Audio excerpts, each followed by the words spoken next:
Have you ever seen a father break down in tears when his child says, "I don't need you anymore"? Some fathers choose silence as their way of loving. They don't get angry, they don't beg, they don't place blame. They simply live quietly on the margins of the lives of children who no longer need them. But then, one day they stop, not out of revenge, but to be seen just one last time. In the corner of a small desk, inside a basement apartment steeped in the musty smell of old bricks and cheap insect spray, sat a faded blue leather notebook neatly placed next to an alarm clock. No one touched it but him, and no one had ever asked about it. Ray's morning began with the soft click of the electric kettle. He didn't drink coffee the way people do in movies, frothy, aromatic, indulgent, but the cheap kind made from tea bags, dark and bitter, in a ceramic mug with a long crack running from the rim to the base, like a lifeline stretched slowly across the palm of a hand that had weathered too many winters. Ray pulled up the window blinds, which offered nothing more than a view of the red brick wall of the building across the alley. On the windowsill, a cactus he had bought 3 months ago at a street market leaned to one side from lack of sun. He rotated the pot gently, as if placing it in just the right direction might bring it back to life. But it didn't come back. It merely persisted like him. Then he sat at the desk and carefully opened the notebook. Each page held a private keepsake, dates, descriptions, unsent notes. Not a diary, not letters, just fragments patched together to resist fading. Zach, born April 28, 1985, weighed 3.1 kilograms. First cry sounded like a train whistle. Linda, height on wedding day was 5'4", dress tailored at Cassie's, cream color, V-neck, doesn't like raw onions. These details I read to no one else anymore. But Ray kept writing. He wrote to preserve a map for when memory began to blur with age, and with all the years erased by those who once shared his life.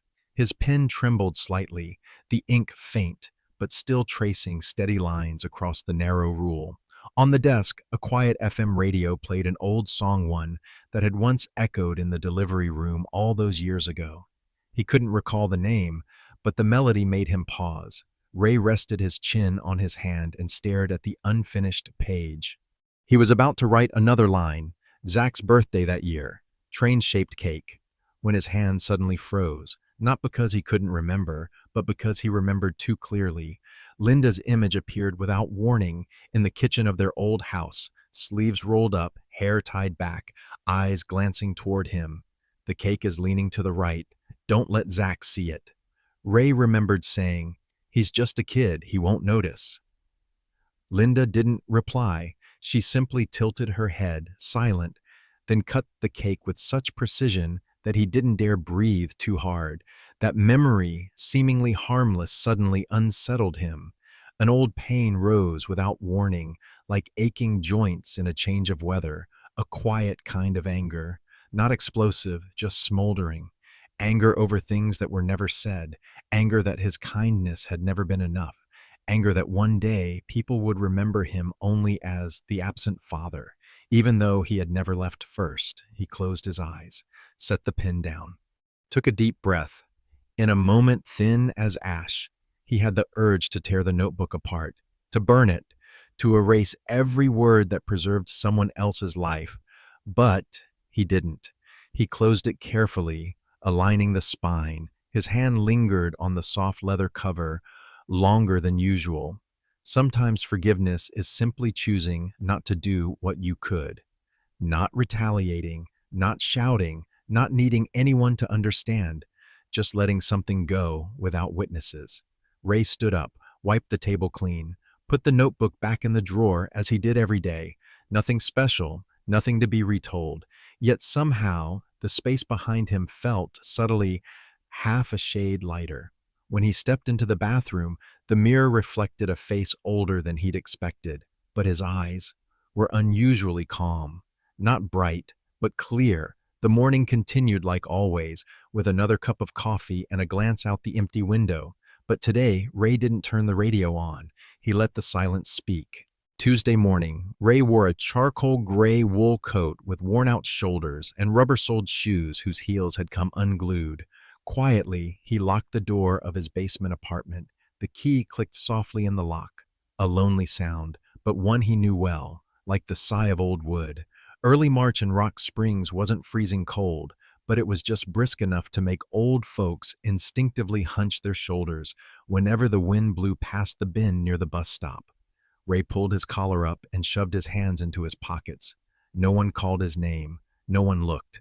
Just a few strangers waiting for the bus, a young woman scrolling on her phone, a middle-aged man tapping his foot to music only he could hear. Bus number 7 was 3 minutes late. Ray didn't seem annoyed. He was used to things arriving late, or sometimes not at all. He boarded, scanned his card, and found a seat by the window where he could watch the world without having to take part in it. Through the dusty glass were familiar scenes: the pastry shop with a new name, the empty lot where the old theater once stood, then the nursing home with whitewashed walls stained by years of sun and rain. He leaned his forehead against the window, his hand resting on the seat's edge. His breath left a faint smudge on the glass, which he forgot to wipe away. Second floor, left side that used to be the director's office, where Linda once sat. Whether it was the slant of the sunlight or just a trick of memory, he thought he saw a figure standing there. A slender silhouette, hair neatly tied, holding a teacup. A small gesture, but eerily familiar. So much like a Linda who had once belonged to him. Ray didn't sit up. He didn't rub his eyes. He didn't say her name. He simply lifted a finger and touched the cold pane of glass.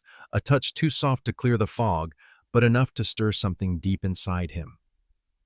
If only you knew, I still remember the smell of old lavender by the kitchen window. The sentence never made it to his lips. It echoed silently in his mind, unanswered. Lavender was a flower Linda used to hate in her youth. Too old ladyish, she had said, but when they moved into their first home in Wyoming, it was Linda who planted a small bush beneath the kitchen sill. Every morning when Ray made toast, the scent of burnt butter mingled with dried flowers in the morning light. Those simple things were once happiness before anyone knew to call it that. The bus slowly pulled away from the nursing home. Ray didn't look back.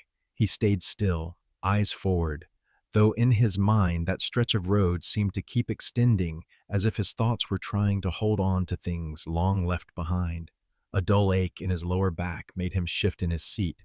He placed his hand on his thigh, absent-mindedly tracing the seam of his pants, right where his ex-wife had once said, "Let me stitch that up, just sit still." Linda had always hated needlework, but she'd sewn it anyway, her stitches crooked and uneven. The bus stopped at the station near the old bakery. Ray stepped off. He didn't go inside, didn't buy anything. He just stood there for a few minutes, out of habit. Then he turned and slowly walked toward the park, where a wooden bench still bore the carved initials, L+R. No one sat there anymore. There. Tuesday afternoon. The wind slipped through the cracks of the basement apartment window, carrying with it a faint smell of burning plastic from the factory at the end of the street. Ray took off his coat, hung it on a wooden hook with chipped paint, then stepped into the narrow kitchen where the fluorescent bulb flickered rhythmically, like someone on their last breath. He boiled water, poured it into an old tea-stained cup.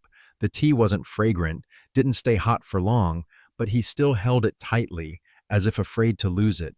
Every evening, Ray did the same things, like a worn-out piece of music being rewound again and again, the kind no one wanted to listen to all the way through. He wiped the dust off the table, wiped the cupboard, wiped the mirror no one looked into, wiped until the rag was damp and his sleeves smudged while the floor remained as old as ever. When night came, he sat at the table. Beside the radio, on the table sat a picture frame without a photo. Just a frame made of rough wood, as if he were holding a space for a face, not yet ready to be seen again, or one that had vanished forever. He took out a birthday card, one he had written the week before. "Son, wishing you peace, health, and the strength to do what you believe is right in this new year of life. I still remember the way you blew out your candles at age 7, eyes bright and free of judgment. No lengthy signature, no apologies, no mention of the past, just a wish no one was waiting to receive." Ray folded the card, slipped it into an envelope, sealed it, and wrote the address.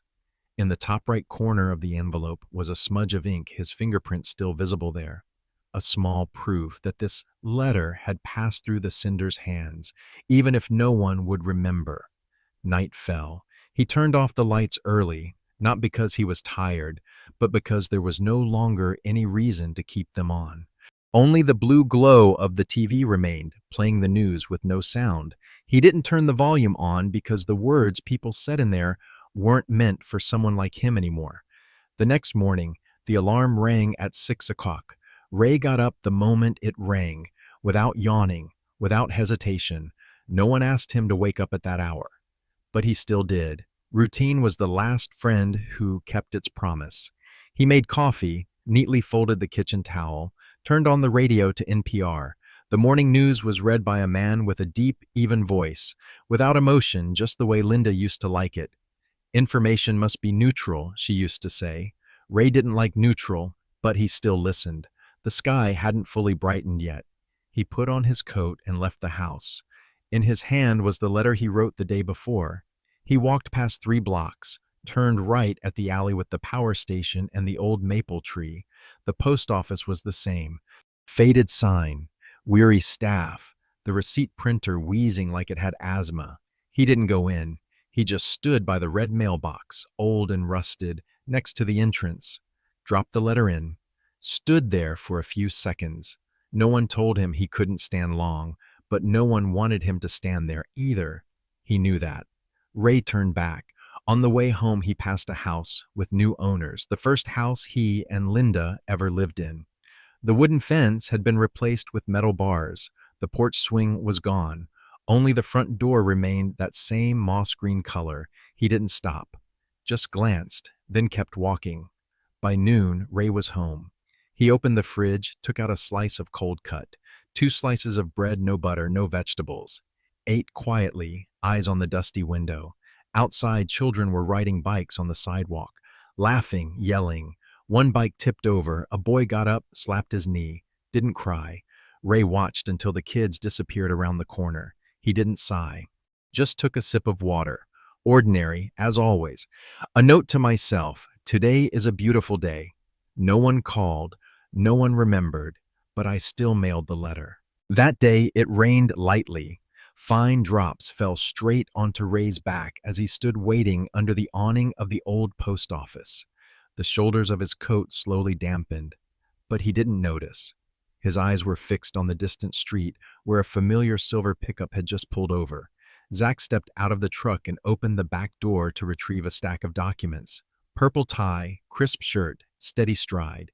He was busy, efficient, as if the entire city were waiting on his decisions. Ray didn't wave, didn't smile. He simply turned the silver ring on his pinky finger, a familiar habit no one noticed anymore. Zach walked in without a greeting.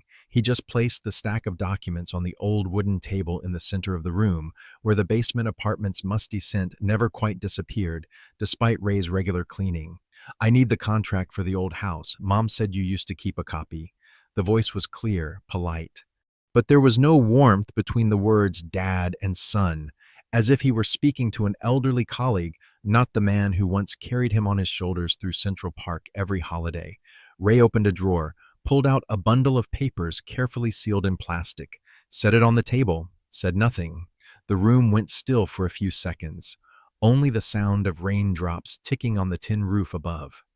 Zach flipped through the pages, nodding slightly when he saw Linda's signature at the bottom. I'll need a scanned copy. Do you have a scanner? Ray shook his head, still silent. Zach pulled out his phone and began snapping photos of each page, quick hands, eyes fixed on the screen. When finished, he took out a tissue and wiped the phone clean, almost as if afraid the old ink might have left a stain. Ray watched that motion and lowered his head slightly. Zach headed to the door, paused, turned back to glance at the small dining table where 2 glasses of water sat, one full, one half empty. Ray's glass was full, the other had gone cold. You still think Mom left something for you in the will? Ray didn't answer. Zach curled his lip, not quite a smile, not quite a sneer. She told me, you should be prepared. Don't expect anything. The words weren't cruel, not cold either. They simply fell out like a neutral fact, emotionless, rational. But at that moment, they sliced a thin line across the memory Ray had kept intact all this time. He didn't get angry, just quietly turned back to the table and picked up the glass Zack had half finished, stared at the faint lip mark on the rim. He turned the glass in his hand. He could wash it, but he didn't, not yet. Zack had already left, the door shut with just enough weight that no goodbye was needed. Ray sat down, picked up the tissue Zack had left, folded it neatly into quarters, and placed it under the glass like an unnecessary coaster. His hand grazed the contract he had just handed over. He had a copy still kept in a file folder under the bed, but that one had Linda's signature, a slanted, soft signature, the ink darker at the end because she always pressed harder when she signed her name. The room grew colder. Ray stood up and reached for the jacket Zack had left behind in 2011, still hanging on the hook, never mailed back, never washed, never thrown away, just hanging there like everything else he had yet to let go of. Ray poured more water into the half-empty glass, then carefully smoothed the tissue under it, setting it neatly beside the cup. Not for anyone else to see, just for himself to remember that someone had once come back, even if only for 30 minutes of light rain. Ray was sitting at his small dining table, fastening the top button of a shirt with a frayed collar, when the bell of the familiar diner down the street rang. The new waiter, a young man with a fresh face and smoke-colored dyed hair, didn't know his name. He simply nodded as Ray walked in, the kind of nod people give to passing customers. The place wasn't crowded. An elderly woman was eating soup by the window. Another older man slowly tore small corners from a newspaper. Ray took his usual seat next to the cashier counter, where he and Linda used to sit every Friday afternoon, back before Zack was born. That table had a long crescent-shaped scratch left from the time he pulled the chair too hard. The server set down the menu, then, as if remembering something, rummaged through his apron pocket and pulled out a folded, quartered sheet of newspaper. "Someone left this for you." Ray accepted it without asking who had sent it. The paper was slightly damp, as if it had just come through a short rain. On the front page, a black-and-white portrait of Linda. Her hair was tied up high, her eyes unsmiling, with the Wyoming state flag in the background.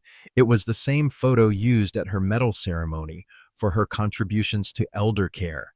He remembered that suit, she never liked it, said the collar was too stiff.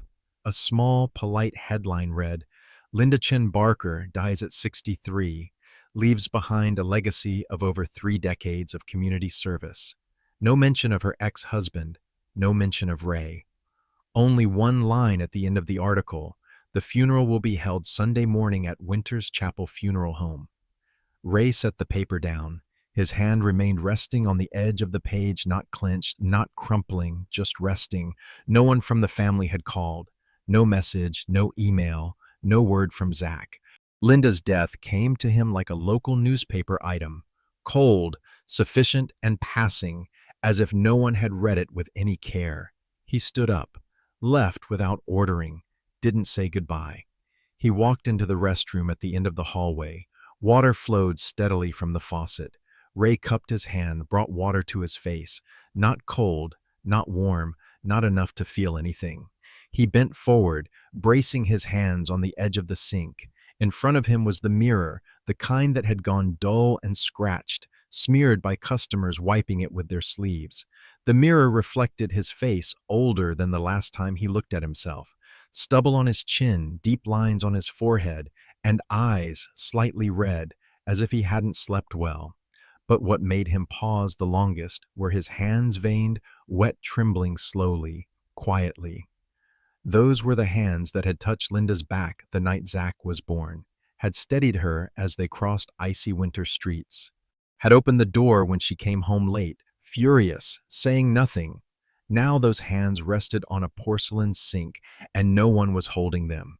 A small sound escaped into the mirror, unclear, whether it was a sigh or a subtle tremble in his throat. An old ache in his lower back radiated down to his knee. He stood upright and wiped his face with one of the diner's napkins, thin and rough. Then he looked directly into the mirror one last time, not to check his hair, but to remind himself, She's gone. No one needs to confirm whether I'm there or not. Ray returned to the table, picked up the newspaper, folded it neatly, like folding a letter never meant to be sent. Then he tucked it into the inside pocket of his coat, where he used to keep a photo of Linda in her youth now, left empty. Sunday morning. Ray woke up early, without an alarm.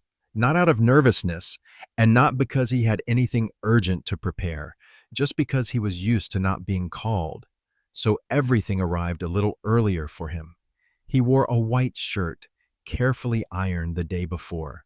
No tie, no cologne, a brown coat, old leather shoes polished with a bit of black wax bought from the convenience store near his building.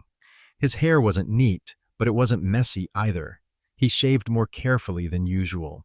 His hand trembled slightly, but he still tried to keep the razor line clean along his jaw.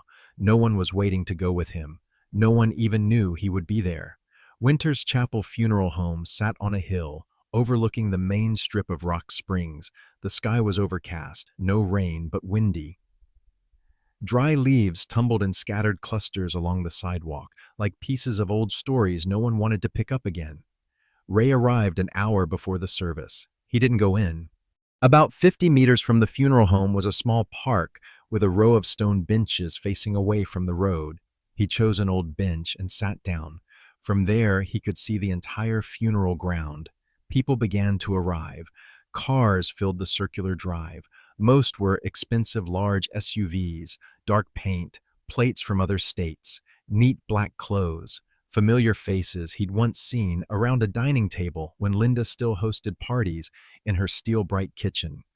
Zach arrived last, same gray suit, purple tie, his expression firm, composed, and his eyes never looked across the road. No one turned around. No one noticed Ray was sitting there. But Ray wasn't angry. He didn't feel embarrassed either. He just sat as if holding onto some version of Linda that still remained inside him, one that no one else could take. He reached into his coat pocket and pulled out a dried lavender sprig cut from the little bush behind his house a few days earlier. Linda had once hated the smell of lavender. Later, she planted it, and then forgot she ever disliked it. Ray didn't enter the funeral, didn't push through wreaths, speeches, tributes he couldn't recite by heart. Instead, he walked around to the back of the stone marker engraved. Linda Chin Barker, 1961-25. Behind it was a small gravel path lined with white stones. No one noticed. He bent down and placed the lavender at the foot of the marker. No bouquet, no card, no ribbon, just a single dried stem, broken at the base like the memory he held of her. Ray stood upright, the morning light tilted across his face. His eyes glistened, but no tears fell. A middle-aged woman passed by, paused briefly, looked at him, an unfamiliar glance as if trying to place him. Then she moved on, without asking, without greeting. Maybe she'd been an old friend of Linda's, maybe not. But clearly, on that morning of farewell, Ray was no longer part of the picture. He pulled a handkerchief from his pocket, wiped his forehead, not from sweat, just a familiar motion. Then he turned and slowly walked down the small slope leading to the parking lot below. No one called out, no one stopped him. But he didn't feel abandoned, not this time. Ray crossed the street slowly. In his coat pocket, bits of gravel stuck from where he'd knelt to place the sprig. He didn't brush them off. He left them there. His old shoes left a faint, worn trail on the gravel path, not deep, not sharp, but real. Monday afternoon, the air was still. Ray's basement apartment smelled of dampness and the faint breath of the floor drain. He sat reading his old notebook, the page marked by a bus ticket with worn edges. Under the dim yellow glow of his desk lamp, his handwriting seemed to sink into the paper, unclear whether the ink had faded or if the memories were simply growing faint. The landline phone rang, a dry, plain sound. The cream-colored plastic phone sat on the kitchen counter, a place Ray rarely touched. He looked up, waited until the third ring before standing, no rush. As he picked up the receiver, his hand bumped the edge of the sink and the soft clatter of dishes echoed behind him. "Mr. Ray Barker," a woman's voice, young, unfamiliar, polite in tone, but not cold, not cheerful either, but with something like a held breath underneath. Ray held his own breath for a beat. Yes, he replied in a hoarse voice, as if dust had been sitting in his throat for years. My name is Marcy. I'm calling from the office of Morrison and Clyde. I'm handling the estate file of Mrs. Linda Chin Barker. The moment the name was spoken, he said nothing. His hand still held a rinsed glass, water dripping onto the floor in steady dots. Her file listed your name under former spouse, with a note beside it that said, may or may not be contacted depending on circumstance. But she left a few specific instructions. Marcy's voice hadn't changed, but her rhythm slowed, as though she'd just read something that gave her pause. We'll be reading the official will this Friday afternoon. You're not among the primary heirs, but she did request that you be invited, if you're still in Rock Springs. Ray set the glass on the rack, didn't dry his hands. The water continued to trail down from his sleeve to his wrist.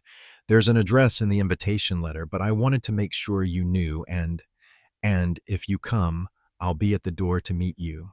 Silence lingered on both ends. Ray looked out the small window above the sink, a view of the gray brick wall of the building across the alley. No sky, no people, just a single power line sagging across, quivering slightly to a rhythm he couldn't quite follow. Where's the office? He didn't ask why. 312 Elm Street, corner of Court, second floor. Ray nodded, though the girl couldn't see it. Friday afternoon, 3 o'clock. She repeated, I'll be there. He hung up before she could say goodbye, not out of rudeness, but because he feared that if he heard one more kind voice, he'd have to swallow down a feeling he wasn't ready to name. Ray stood still. The breeze from outside gently pushed the sheer curtain aside. The smell of old soap from the dish towel began to drift through the room. The water heater rumbled behind the wall everyday sounds. But today they seemed farther away. He turned toward the bedroom, opened a drawer, pulled out an old suit wrapped in a white plastic garment bag, the same one he wore to Linda's funeral, and never again. He hung it on the door, examining the crease down the shoulder, the small thread split along the left sleeve. No one would notice except someone who had once touched his arm while standing beside him. He said nothing, thought nothing in particular, just removed his outer coat and sat on the bed. His hand brushed the hem of the suit jacket, tracing a slow line, as if reaching out to a part of life someone else had turned away from, but never quite erased. Ray reopened the blue notebook, flipped to the nearly blank page near the end. He wrote, a stranger called today, said nothing painful, said nothing joyful, but called, which means someone still knows I exist. Friday afternoon. The sky was clear and dry with a chill in the air. Ray arrived 10 minutes early. The law office of Morrison and Clyde sat inside a 3-story red brick building with tall glass doors and a freshly painted sign. He climbed the slightly slanted front steps, flanked by 2 rows of untrimmed trees, as if tidiness was reserved for the inside, while the outside was left to whoever cared to notice. On the second floor, the hallway was lined with deep blue carpet. Warm yellow lights from the ceiling fixtures shone on still life paintings hung along the corridor. There was a smell of old photocopiers mixed with stale coffee. Ray walked up to the conference room door. It was slightly ajar. Zach stood with his back turned, hands in his pockets, looking out the large glass window. When he heard the soft footsteps on the carpet, he turned his head. His first look wasn't surprise. It wasn't annoyance, just a brief pause, as if seeing a face he'd forgotten he used to know. What are you doing here? The question came out dry. No anger, no tremor, no room for a greeting. Ray didn't answer right away. He stepped inside, letting the door close gently behind him.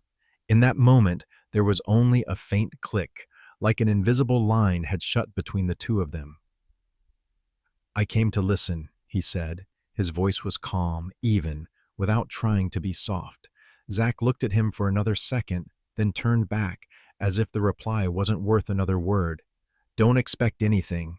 Zach's back was still turned, eyes fixed on the city below, where traffic had started to thin under the fading afternoon light. Ray said nothing more. He took the seat farthest down the long table, where there was a sealed bottle of water and a paper cup. No name tag, no reserved sign, just an empty seat as if left for a possibility no one planned for. A young woman walked in, black hair, gray shearling coat, name badge, Marcy. She looked briefly surprised to see Ray, but quickly composed herself. She approached him and poured water into the cup. "Thank you for coming." Her voice was soft but steady, not overly friendly, not pitying, just a kind young person who knew how to make space for an old man, even if that man no longer appeared on any family chart. Ray nodded, barely. He lifted the cup slightly, but didn't drink. The condensation on the rim clouded his fingertips, cool to the touch. No one else in the room looked at him again. An older lawyer entered, opened a file case, nodded to Zach, greeted Marcy. To Ray, he said nothing, didn't ask, didn't introduce himself, just glanced past him as if he were a misplaced guest, permitted to sit out of courtesy. Ray sat up straight, his eyes fixed on a point on the tabletop, where a fine crack lined the faux wood laminate. He placed his hand nearby, but didn't touch it. In that space, he was like an old scar on a well-groomed face never mentioned, but impossible to erase. The meeting hadn't begun, but Ray already knew he had stepped into a place where every unspoken glance silently agreed. "You don't belong here anymore." Ray gently rotated the cup in his hand. The sound of the water brushing against the paper echoed like the ticking of an old clock. He didn't look at Zach again. Didn't look at anyone. He simply listened to the breathing of the room and held his presence there, uninvited and unacknowledged, but not erased. Lawyer Dan opened a chestnut-colored leather briefcase and pulled out a folder neatly bound with a thin navy blue string. His face was composed, the kind of composure trained in rooms that had witnessed more kinds of emotion than most people would see in a lifetime. "The official will, signed March 6th of this year," Dan said, gently untying the string, each movement like the careful unfolding of mourning cloth. The room was silent. No one reached for a phone, no one shifted in their seat. Only the sound of pages turning echoed like the rustle of garments at a funeral. The first name read aloud, Zachary Chin Barker, each syllable clearly pronounced. A long list followed, assets, accounts, shares, ownership of Linda's former office, her mother's old wristwatch, a set of antique Japanese porcelain plates. Ray didn't lift his head. He sat like a statue, hands resting lightly on his thighs, his back held straight, perhaps the last part of him still upright after everything. Light from the window cast across his forehead, outlining the deep wrinkles whose names had long been forgotten. Dan continued reading. His voice was steady, paced, unhurried. No emphasis, no pause. There was no Ray, not once. No former husband, no past partner, no once lived with. Not a single word left a space. Ray wasn't surprised. He simply sat there like someone turning the page of an old book, fully aware the next page would be blank, yet turning it anyway. Zach didn't look at his father, but Marcy did, just briefly. Just enough, but said nothing. It was the kind of look that touched him like a hand on the shoulder in a room where no one touched anyone. Dan closed the folder. That is the entirety of the legal content. He said it the way one ends a weather report. No additions, no omissions, no emotion. Ray gave a small nod. No one asked him to. No one expected it. But he did, like someone who had once been taught to say thank you, even when no one's listening anymore. When the legal reading ended, Dan began gathering the documents, stacking the papers as though trying to restore order to something, but then he paused, opened a small compartment inside his briefcase, and pulled out a thin, pale yellow envelope, already unsealed. Though not included in the assets, Mrs. Linda left a letter, to be read only if Mr. Ray is present. Everyone in the room turned for the first time. Zach looked up. His face showed no anger, no question, just a quiet opening, like the sound of a door unlatching in winter. Ray didn't speak. His hands on his lap clenched gently, not trembling, not rigid, just a reflex like someone about to receive back a heartbeat that had once been taken without warning. Dan opened the envelope. pulled out a handwritten letter with gently slanted script black ink with a bluish hue, the kind of pen Linda used to write Christmas cards to her elderly patients. He didn't read it. He just placed it in front of Ray, softly and in silence. Ray sat still. His eyes didn't look at the letter. He looked down at his own wrist, where a watch once sat, now empty, and yet he sat as if time was still moving. Dan placed the letter on the table, facing Ray. No one reached for it. He cleared his throat, not to command attention, but as if to ready his voice for the words he was about to read on someone else's behalf. Handwritten, no date, no salutation, Dan said softly. Then he began to read. I did not include you in my estate, but you are still part of my people. No one moved. Ray sat still, hands resting on his thighs, fingers motionless. The late afternoon light slipped through the window, casting a faint golden streak across his silver hair. Dan continued slowly, as if each word might shatter if rushed. There are small things, not enough to bring someone back, but also not enough to forget them. I still remember the coat you placed over my shoulders in '91 when I was cold in the ambulance but wouldn't admit it. I remember how you stood beside me in the hospital lobby, not touching but not leaving. Zach sat across the table, silent, unmoving, but his gaze had softened, no longer fixed so straight. I do not forgive everything, just as I know you never asked for forgiveness. But I cannot pretend you weren't the first to see me cry when Zach was born.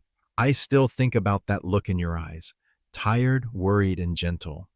Dan paused briefly, then read the final lines, as if stitching shut a fabric long worn thin. I did not ask a lawyer to send you anything, because I believed that if you came, it meant you still held on to something. And if you didn't, I wouldn't hold it against you. I only wanted someone to know that there are people who don't belong to property, but remain fully inside memory, and memory has no will, only those who keep it. Dan folded the paper. There was no signature, no Linda, no former wife, no goodbye. The room fell into a silence so deep you could hear the dry click of a stapler in the office next door, a sound that split time into two halves, before and after the letter. Zach remained seated, but his shoulders sagged slightly forward, not quite a bow, but as if something inside had just lost its support. Ray looked at no one. He bowed his head slightly, not to hide emotion, but as if listening again, within himself, to every word just read aloud. No one placed a hand on his shoulder. No one praised his courage. No one said, "You deserve that," and that very absence gave the room a kind of quiet light, a recognition that needed no explanation. Ray didn't pick up the letter. He left it where it was, not as something to keep, but something to witness. Ray rose to his feet, slowly. He spoke only one sentence, almost a whisper, unclear whether meant for anyone in particular. "Thank you, but for someone still remembering I was once a person." Then he walked out of the room. No one called after him. But behind him, Marcy had stood up, and in her eyes, for the first time in this entire story, was something that resembled silent understanding. When Dan folded the letter and slipped it back into the old envelope, no one said a word. The only sounds in the room were the soft mechanical hiss of the air conditioner and the rustle of paper, like someone slowly tying a morning cloth the wrong way. Zach stood up abruptly. His chair scraped back with a harsh, lonely sound, like a plate slipping from someone's hand in a kitchen. The whole room seemed to stop breathing for a few seconds. He didn't look at Ray. His eyes were fixed on the letter, or on something unnamed rising sharply in his chest. "She never wrote to me like that," he said. Not loudly, but every word seemed to bite the air. No one responded. Dan looked down at the files. Marcy glanced up briefly, then lowered her gaze. Zach pulled out his phone, unlocked it, then locked it again, a meaningless motion, as if to cover something inside him he couldn't control. He didn't cry, but his voice had slipped off rhythm. "I don't need the inheritance. I needed a sentence like that, a line like that, at least once." Ray remained seated, his hand gently slipped into his inner coat pocket, touching the neatly folded handkerchief. He didn't apologize, didn't explain, didn't say that Linda had once written many things to Zach, because he understood. This anger wasn't about being left out. It was about being left behind, in a part of someone's memory they had already moved through, while you had never been invited in. Zach sat back down. His shoulders sagged slightly, like the strings of a guitar loosening in silence. A long silence spilled through the room, not heavy, not cold, but like steady rain falling on a tin roof during the anniversary of someone's passing. Everyone could hear it, but no one knew whether to shield from it or just let it soak through. Ray pulled out the handkerchief and wiped his glasses, not for dust, but to fill the space of an action for which he had no language.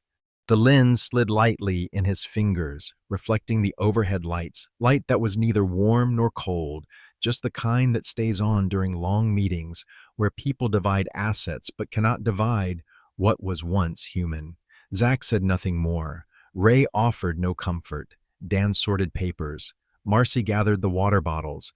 They were all present, but none of them truly knew where they stood in that room, except for the silent ache of one man who had long waited to be named, and another who no longer hoped to be kept. The will reading ended. People left the room one by one. Dan offered a brief farewell. Marcy gathered the papers, then exited last. The wooden door closed softly, without a sound. Only two remained, father and son. The room now felt larger, with fewer people, as if the space between their two chairs had stretched out over the years they hadn't spoken. Ray stood first, slowly. He adjusted the collar of his coat, not because it was cold, but out of an old reflex from a time when appearances were still meant for someone else to notice. Zach stayed seated, fingers interlaced, eyes fixed on the table at the exact spot where the letter had once been. Only when Ray stepped near the door did Zach speak, without turning his head. "Do you think Mom truly loved you until the end?" His voice carried no challenge, nor was it softened. It was simply a question, like someone stumbling upon an old box, not yet sure whether to open it or leave it where it was. Ray stopped. He didn't turn back immediately. His eyes looked out through the window, where the sky had already faded into a pale bronze, and the last of the day's light stretched across a rooftop on the other side of the street. He thought for a long time, not because he didn't know the answer, but because he understood. Some questions don't need to be answered right only to be said aloud. At last he turned, stood upright, hands tucked into his coat pockets, looked directly at Zach without flinching. "Your mother didn't leave anything behind," Ray said softly, like a breeze. "But she didn't forget anyone." Zach didn't reply, but his eyes no longer looked down. They looked at each other, not for long, not intensely, just long enough to know the other still existed, not as a shadow, but as a small scratch that had never fully scarred. Ray gave a slight nod, then turned and opened the door. It didn't creak. A breeze drifted in from the hallway, carrying the scent of wood and old ink. Zach remained seated, but he didn't turn away. Before turning the corner at the end of the hall, Ray paused for a second. He didn't look back, but his hand rested lightly on the wall, perhaps for balance, or simply to remind himself that he was still walking on solid ground. A final glance, not to close something, but to keep something, not the past, but something thinner, more fragile, the possibility of continuation. That night, Ray returned home later than usual. He didn't turn on the lights right away. The basement apartment was dark, but not entirely black. A faint glow from the street lamp streamed through the small window near the ceiling, casting a dim path across the floor, like a quiet trail he followed every night. He hung his coat on the hook, placed his glasses on the kitchen counter, and sat in his usual chair, the rickety wooden one by the small dining table, just big enough for one. The landline didn't ring. There were no letters in the mailbox. As usual. He poured himself a glass of water, took a sip, then opened the blue notebook, turned to today's page. He gently drew a line through Linda's name. Not to forget, but because now every line for her had been written, he wrote slowly. Friday afternoon, present, not named in the papers, but there was a letter. At that moment, the phone rang. Not the landline, his old mobile phone, a classic Nokia. Dishamaba. Used only for emergencies or storm alerts. The screen lit up. A message had arrived. No saved contact. Just a string of numbers, but he recognized it. Still the same area code, still the same middle three digits he once wrote in the palm of his hand when Zach was 10 and begged for his own phone. Ray opened the message. I'm home. Just three words, no emoji, no punctuation, no name. Ray stared at the screen for a long time, then gently placed the phone on the table, the screen still glowing, its blue light quietly casting across his age-softened cheeks. He didn't reply right away, didn't rush to press any key. He simply sat there, his hand resting on the phone as if touching a delicate card, afraid it might wrinkle or slip away. He reopened the notebook, flipped back to the very first page where he had once written, Zach, born 03/15, 1989, 6:25 a.m.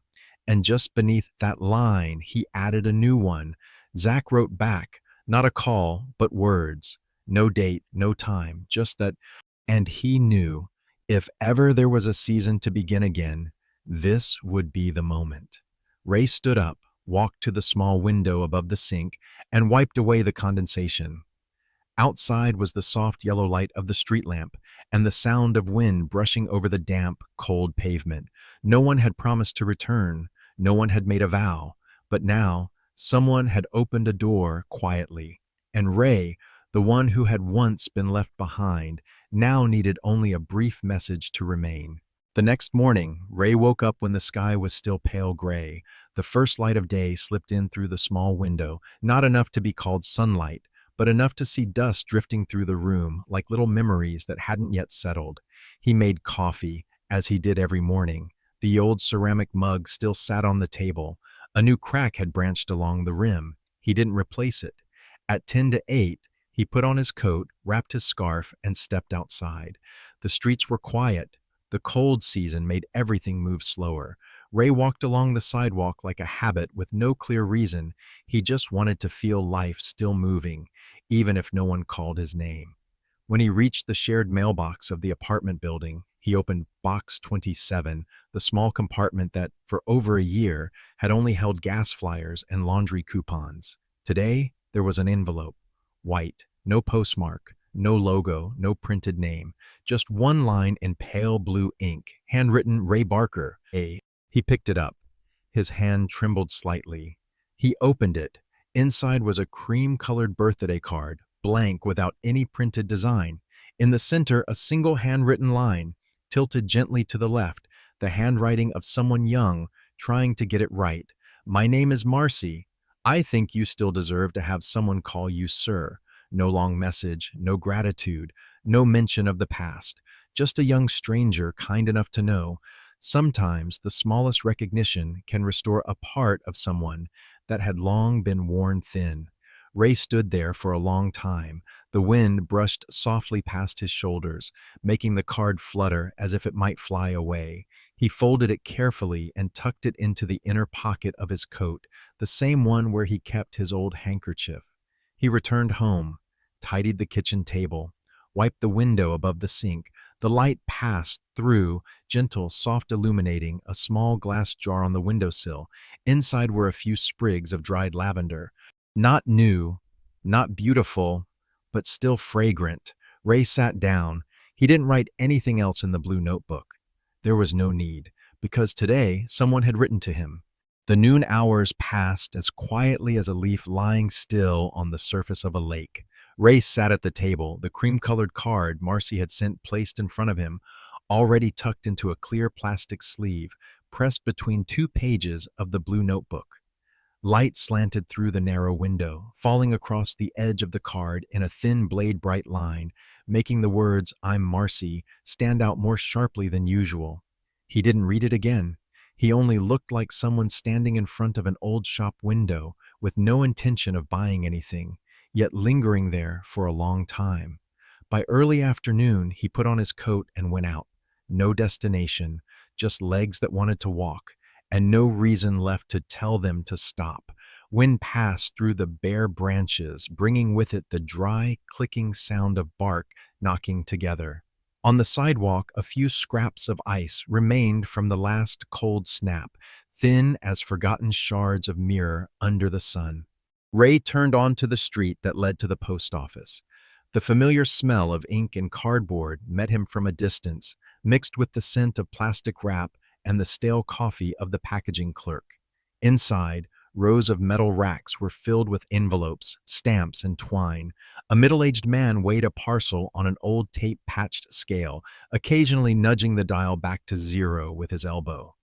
Ray walked along the envelope aisle, stopping in front of the section for cream-colored cardstock. His fingers brushed the edges of a stack of plain cards, the surface slightly rough. A thought flickered hard to put it into words. Perhaps he would write to Zach. Not advice, not reproach, just a small piece of the past, folded neatly into an envelope like Marcy had done for him. He took a stack of cards. On the way to the counter, he caught sight of his reflection in a pane of glass along the aisle, an old man in a worn coat, holding the stack of cards like a small bunch of keys. He slowed for a beat, then kept walking. Near the counter, a young woman was sorting stamps, black hair tied low, a thin gray coat, a name tag pinned to her chest. Marcy, not an office-issue tag, but a small piece of plastic with her name written in marker, probably borrowed from the staff here. Around her wrist was a faded olive-green fabric band, frayed at the edges, the kind of thing carried through a few rainy seasons. Ray stopped without speaking. She looked up, the eyes of a young person, bright, but not prying. Sorry. She pressed her lips together, as if checking whether her voice would hold. I think you're Mr. Ray Barker.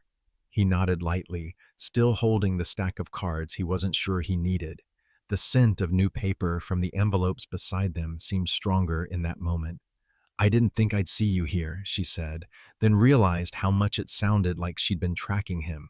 She quickly shook her head, her hand cutting lightly through the air, as if erasing a misplaced punctuation mark. I mean, this is a small post office. People in the neighborhood drop by now and then. I come here for stamps for the office. Ray looked down at the counter's old scale with its red dial. A fly traced the rim of the weighing plate, rubbing its legs together unhurriedly. I got your card, he said. His voice was rough but steady. Thank you. Marcy exhaled as if she'd just crossed a narrow bridge. She nodded, setting the stack of stamps down so softly it made no sound. I wasn't sure if that was okay. I didn't want to cross into your private space. I just thought everyone deserves to be called properly at least once. I think so too, Ray replied. He turned the stack of cards in his hand, flipping them over and back again, not to see anything, just to give his fingers something to do. Names tend to be used out of habit, like switching on a light in an empty room just to keep it from feeling dark. Marcy smiled, a quiet smile, gone quickly. She glanced around as if checking whether anyone was waiting. The counter beside them was empty, save for the printer feeding out a long strip of paper before stopping with a weary click. Are you busy? She asked, then quickly added, I mean, there's a coffee place across the street. Not great, but warm. If you want to sit for a bit. My office meets late today. I've got time. Ray tilted his head. He thought about the wooden chair in his basement apartment, the cracked enamel mug, the small radio tuned to the news. He thought about the jar of dried lavender on the windowsill. He thought about the piece in his notebook. No need to write anymore because today someone wrote to him. All right, he said. Let's sit for a bit. They crossed the street. The air had turned colder, wind slipping under his sleeves and pricking his skin. The cafe opposite was a long, low-ceilinged room with soft yellow lighting, its walls hung with old photographs of the city, a train station back when it was almost empty, a row of wooden warehouses now gone. The bar smelled of cinnamon and whipped cream, the espresso machine humming like it had a wheeze. They chose a small table by the window. Late sunlight came in, laying a warm stripe across the laminate surface, made to look like wood. Marcy ordered an Americano for herself and black tea for Ray. He didn't object. Coffee made his heart race. Tea, even when weak kept, a gentleness anyone could tolerate. A sparrow landed on the outer windowsill, round and still, tilting its head like a question. It flew away just as the server set down their cups. Marcy pulled hers closer, but didn't drink. Steam curled up, fogging the glass with a small, pale halo before vanishing. Did anything change for you after the other day? Marcy asked, letting the question hover. I mean, sometimes a letter can tilt something you've kept standing still. Ray touched the side of his teacup. The heat traveled through the thin skin of his finger, hot enough to register, not so hot he'd pull away. Maybe, he said. Not much, but enough to move a few things on the table. Shift the cup, turn the spoon. The new order doesn't make the kitchen different, but you know you've touched it. Marcy nodded. A few fine strands of her hair slipped onto her collar. I get it. She gave a small smile at herself. Well, I say I get it like a bad habit from working paperwork. Nobody fully gets anybody. I just see what I think. Ray didn't argue. He took a sip of tea. The slight bitterness stirred a memory. Linda once bringing home a box of Darjeeling and saying, "The scent's too thin, like an apology in the wrong place." He set the cup down, the table answering with a soft sound. Outside, sunlight skimmed the backs of passers-by, tracing a thin outline along their shoulders. On the table, a folded napkin sat askew. Ray reached to straighten its edges. A small, automatic gesture, so natural he didn't notice he'd done it. You know, Marcy said, I've written a lot of letters for other people. Letters sent, signed, witnessed. The words are always polite, proper, legal, but I think a handwritten letter doesn't have to be right. It has to have a human breath. She paused, worried she'd sounded like cheap philosophy. Sorry, I'm talking like I'm in a presentation. I understand. Ray spoke slowly.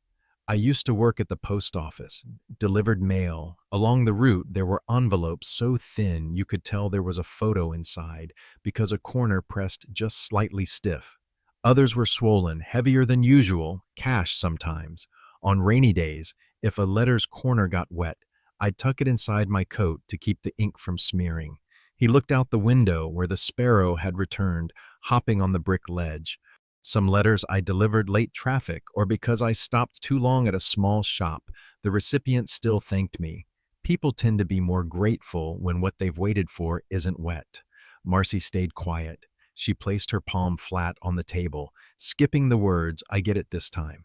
The silence between them drew in, just enough for the steam from both cups to mingle, blurring the space between them for a beat. The card, Ray said softly.